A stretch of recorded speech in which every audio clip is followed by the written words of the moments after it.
Our main story tonight concerns TANF. It is a commonly used acronym that in Britain stands for That Arsehole Nigel Farage, but in this country it stands for Temporary Assistance for Needy Families, a federal programme designed to help families with little to no income. TANF is an absolutely vital resource and also the programme underneath Mississippi's spectacular ongoing scandals involving former quarterback Brett Favre. NFL Hall of Famer Brett Favre is under growing pressure tonight as a new court filing says the former football star waged a campaign to aggressively lobby for millions of dollars from the state welfare agency to finish building a volleyball facility at his alma mater, the University of Southern Mississippi, where his daughter played the sport. That's right, Brett Favre was involved in getting $5 million in TANF funds funneled into building this volleyball stadium. And I'm a little surprised you even need a stadium to play volleyball in. I thought it was a sport mainly played outdoors by sexually frustrated men who aren't wearing shirts and sporty dogs who unexpectedly are. But clearly, I was wrong about that.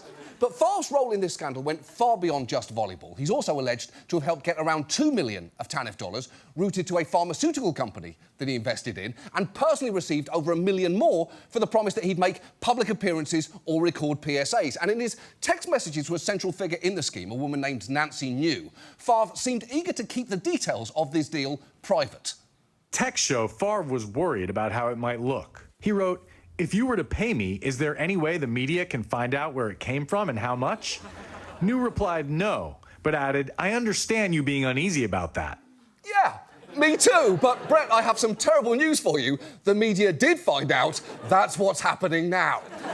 But the Favre part of the story is just the tip of the iceberg here, because amazingly, from 2016 to 2019, at least $77 million in federal welfare money was stolen or misspent in Mississippi. 6 people have been criminally charged so far, with most pleading guilty, including the former director of the state's welfare agency.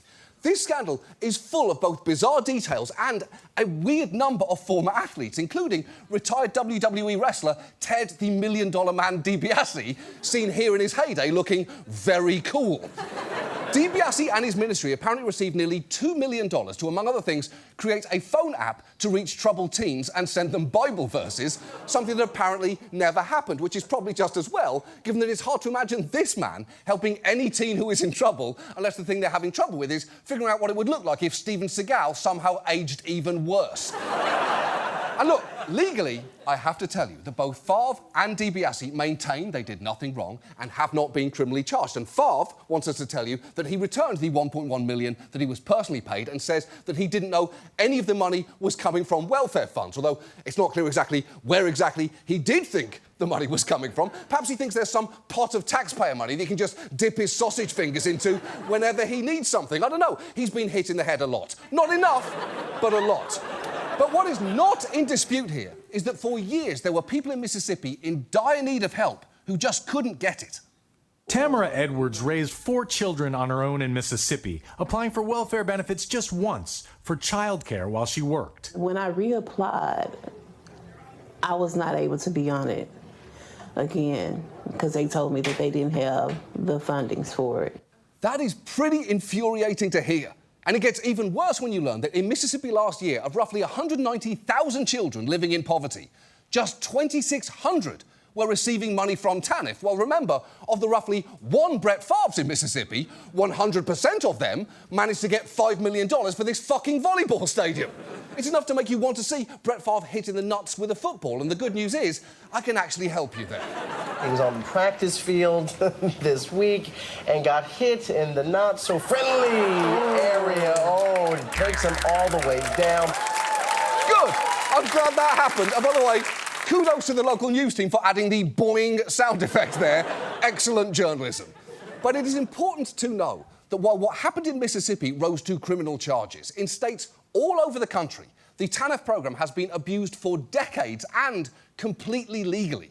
In fact, nationwide, for every 100 families in poverty, only 21 receive TANF cash assistance, meaning we have a program that is supposed to give money to families in desperate need, and 4 out of 5 of them just aren't getting it. So tonight, let's talk about TANF, and let's start with why it is so important. TANF is the only federal anti-poverty program that provides monthly cash assistance. That makes it very different from, say, SNAP, formerly known as food stamps, because that can only be used to pay for food, whereas TANF funds, by contrast, can be used for all sorts of other necessities, from diapers to toothpaste to utility bills. So it can be an absolute lifeline for families. And the truth is, we've long known just how important cash assistance can be. In 1935, FDR pushed for the Aid to Dependent Children programme, and back then, the idea had broad support. The welfare of a nation depends upon the welfare of its children. To provide for children who have lost their breadwinners, the state and federal governments provide monthly cash payments so that these children may grow up at home with their own families.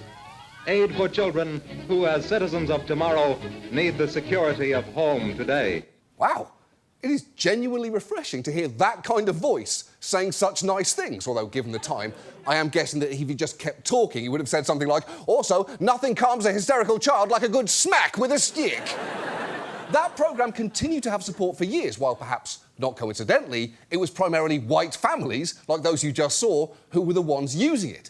But as barriers preventing black families from participating began to fall, people suddenly began to panic about whether these programmes might actually encourage laziness and dependency. And to use America's official slogan, Ronald Reagan made it worse. Because conservatives in the 70s and 80s, led by Reagan, pushed largely bullshit or cherry-picked narratives of fraud and abuse. It got to the point where by the mid-90s, one Florida representative found this a completely acceptable way to talk about welfare recipients.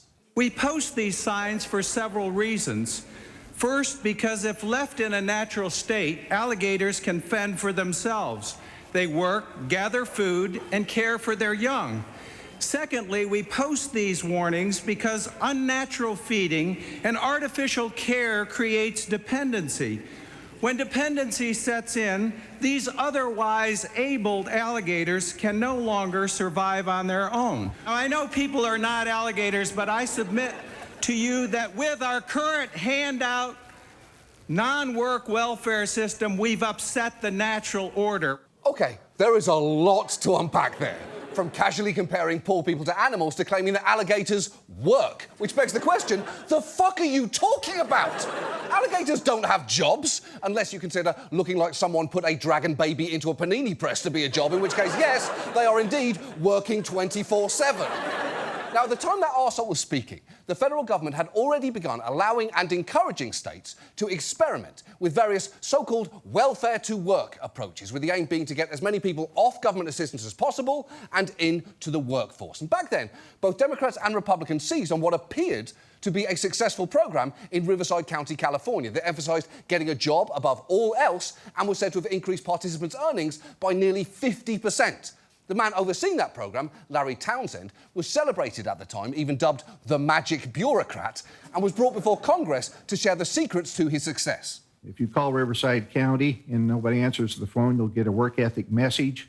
We have posters in the waiting room. We have produced a compact disc with work ethic music. One of the piece of music is welfare is temporary, not a way of life. And it's a beautiful piece of music. Now, that is actually true. Larry oversaw the production of this album of work ethic music that they'd play in the office and to people who were put on hold. Now, is he right to claim that it was a beautiful piece of music? Well, why don't you be the judge? Here's a taste. Welfare's temporary, not a way of life. Be proud of honest labor, have dignity and pride. Make a difference, start a career. Success depends on you. Get into gear. You know, finally, we have a recording that answered the question, what if We Are the World fucked a cheap motivational poster? And if you think every track on the album was confined to the genre of pop soul ballad, you are very wrong, because they also did a dance number that, fair warning, really puts the no into techno. It's temporary, it's not a way of life. Welfare, make it secondary, have dignity and pride. I hate it so much. That song sounds like Daft Punk if it turned out the people under the masks were Kevin O'Leary and Mark Cuban. It is genuinely difficult to stop talking about this album, because what am I supposed to do here? Just move on to the rest of this story and not play you the hip-hop track? That would be ridiculous. Here it is. Work for it, work for it. Time to drink.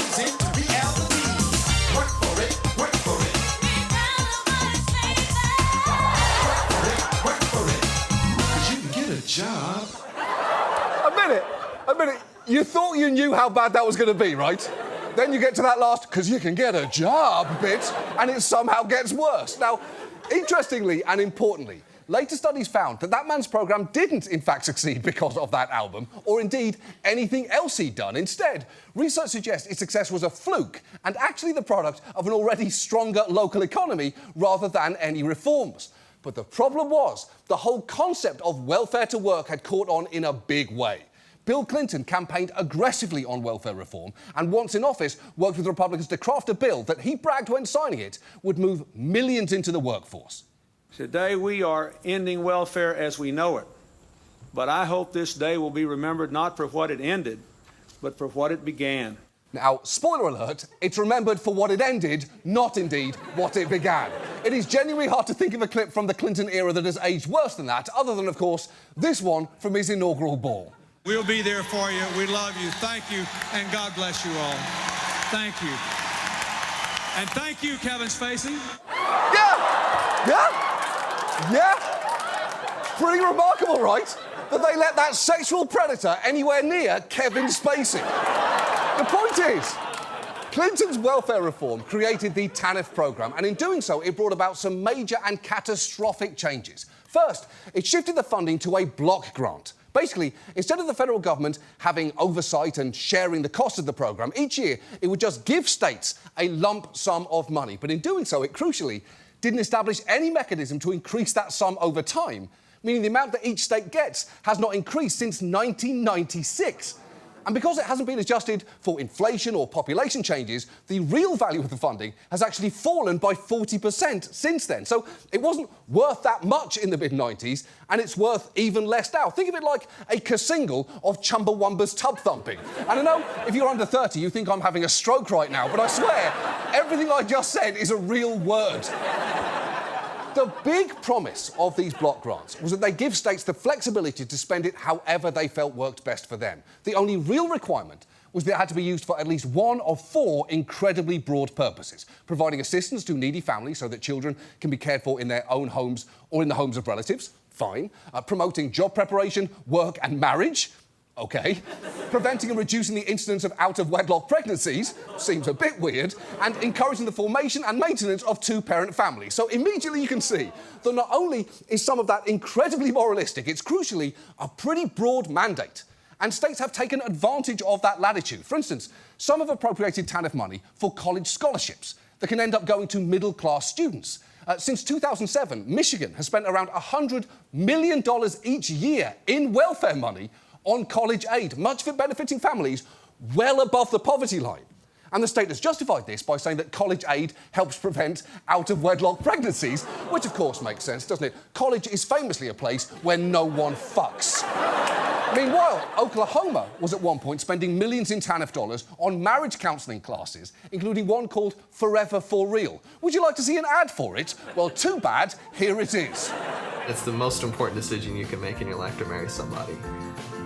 So, you know, who wouldn't want a closer and stronger relationship? Once we decided that we were ready to move forward in our relationship, we wanted to protect what we had.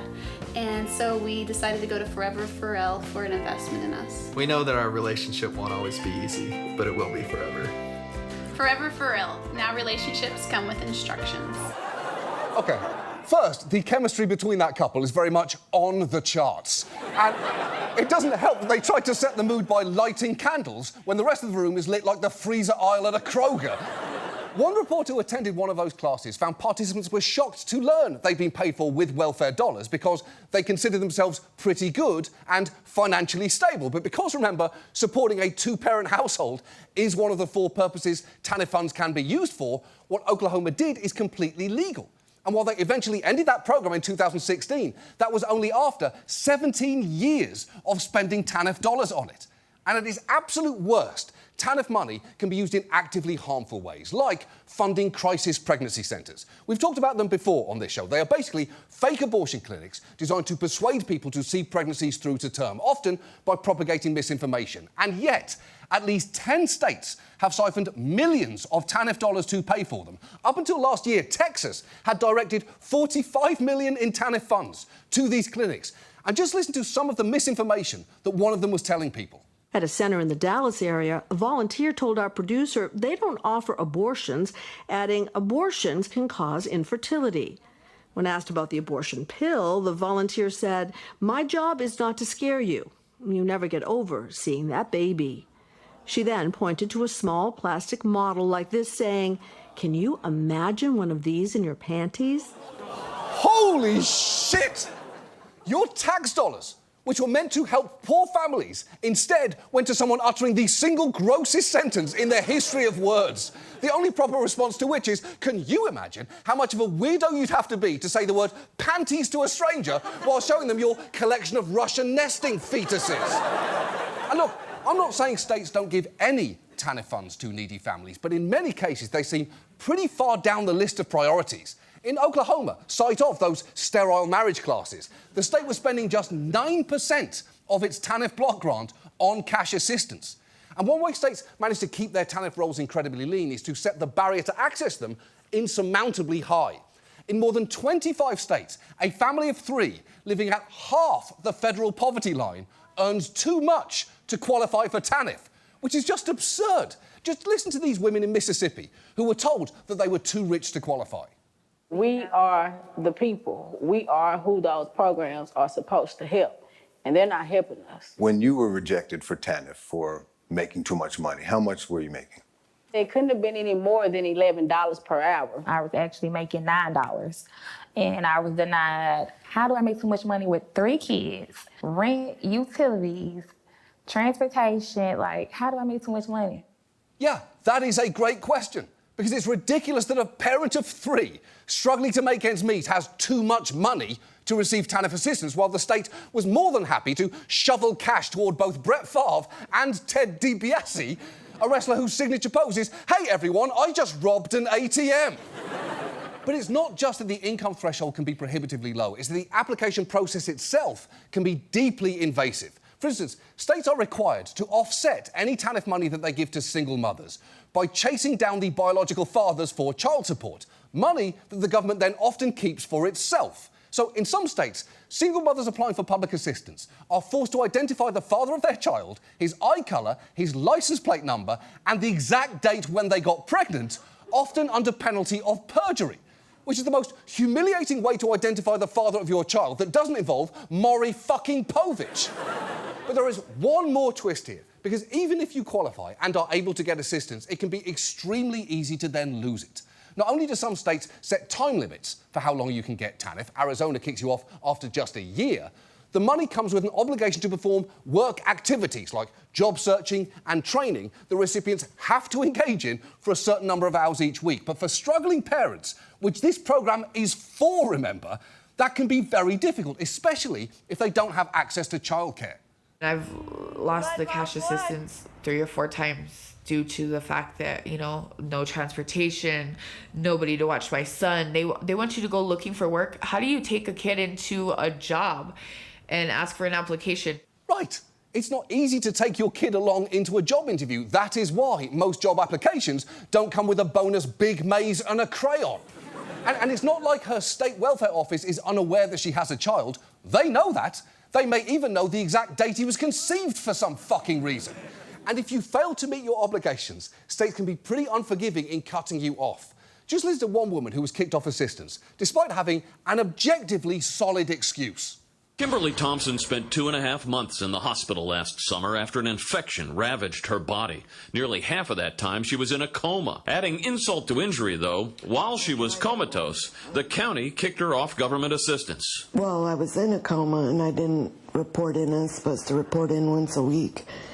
So since I didn't report in, they just cut it all off.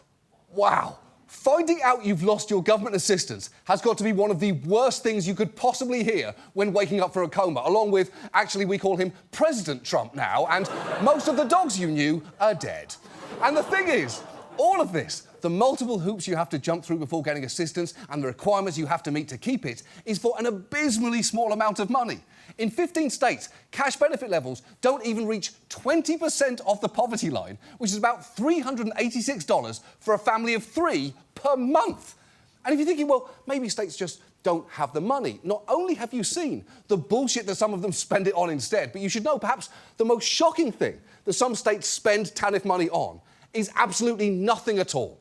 As of last year, states were sitting on $5.2 billion in unspent TANF funds. Tennessee alone was hoarding $790 million, the largest pool of unspent welfare funds in the country. And you know, it's like the famous saying goes, everything's bigger in Tennessee. No, wait, fuck, that's Texas. Oh no, why is someone writing down everything I'm saying? Scratch that from the record, I sound like an idiot. Why are you still writing? Stop, I'm serious, stop. If you don't stop writing, I'll fuck you up so silly, you'll be holding pens in your mouth, bitch. Ruth Bader Ginsburg. And when you put all of this together, it is no wonder that most people on TANF don't, in fact, go from welfare to work. In 2018, only 1 in 4 TANF cases closed because clients found jobs. By and large, the rest were kicked off for one of the many bullshit reasons that we've mentioned tonight. Basically, TANF lifts people out of poverty the same way one of those arcade claw games lifts stuffed animals out of the machine, which is to say, usually just drops them right back where they started, and in many ways, the whole process is a giant fuck you to kids. Now, the good news is, there are things that we could do here if we wanted to. We've talked before about some of the big, broader changes that would help alleviate the pain of poverty, but even when it just comes to TANF, there are options. We could set a minimum benefit level and loosen some of the requirements to make it so easy to lose assistance. And if we're going to keep doing block grants, which I would argue we absolutely shouldn't, they should at least be adjusted for inflation and population growth with a certain amount required to be spent on direct cash assistance. Look, the wild thing here is our current system was created under the assumption that poor families simply couldn't be trusted to collect welfare honestly. But the past couple of decades have proven that it's actually politicians and government officials who've been relentlessly abusing this system. To borrow a phrase, we've been feeding the alligators in state government, and that has bred dependency. So we need to fundamentally rework things so that this money, and ideally much more, can go where it is badly needed. And if any lawmakers think that that sounds too hard and attempted to take a pass on it, I have a song with a powerful message that I'm pretty sure will inspire you. Work for it, turn your dreams into reality. Work for it, Exactly.